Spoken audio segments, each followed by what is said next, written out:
آج تک کی انسانی تاریخ میں سب سے امیر ترین شخص جسے سمجھا جاتا ہے وہ تھا منسا موسیٰ، جو کہ ایک مسلمان تھا۔ 13ویں صدی عیسوی میں مغربی افریقہ کی سب سے بڑی سلطنت مالی کا حکمران منسا موسیٰ، اور اس کی حکمرانی ٹمبکٹو سے بحر اوقیانوس تک تھی۔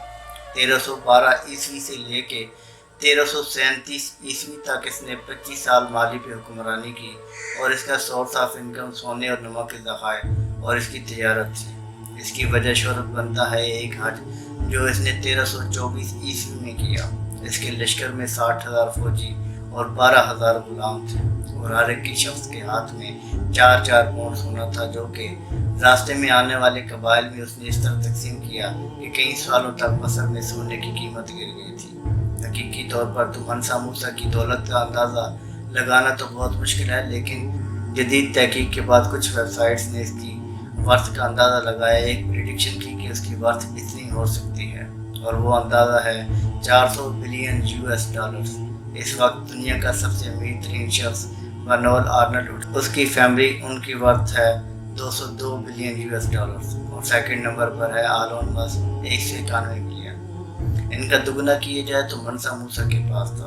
ان سب بتانے کا مقصد کیا تھا؟ مقصد یہ ہے کہ اتنا امیر ترین شخص اس طرح حج کے موقع پر لوگوں میں سونا تقسیم کیا کہ سونے کی مارکیٹ بیٹھ گئی، سونے میں مندی کا رجحان ہو گیا۔ اس کے پاس اتنی دولت تھی اور چند لوگوں کے سوا کسی کو اس کا نام تک نہیں پتا، اور بہت سے لوگوں کو اس ویڈیو میں پتہ لگے گا اور پہلی بار انہوں نے نام سنا ہوگا۔ چند لوگ ہیں جو کتابیں پڑھتے ہوں گے، تاریخ پڑھتے ہوں گے، انہیں یاد ہوگا یہ مقام دینا تھا دور حاضر کے ان جاگیرداروں، وڈیروں، سرمایہ داروں، سیاستدانوں، عہدیداروں اور باب اختیار کہ اگر اتنے امیر شخص الیگزینڈر کا نام نہیں رہا، Roman empire, Russian empire, unique empires, Egyptian empires ڈھیر ہو گئے، تو پھر آپ کس کھیت کی مولی ہیں؟ یہ وقت کس کی رونق پہ خاک ڈال گیا؟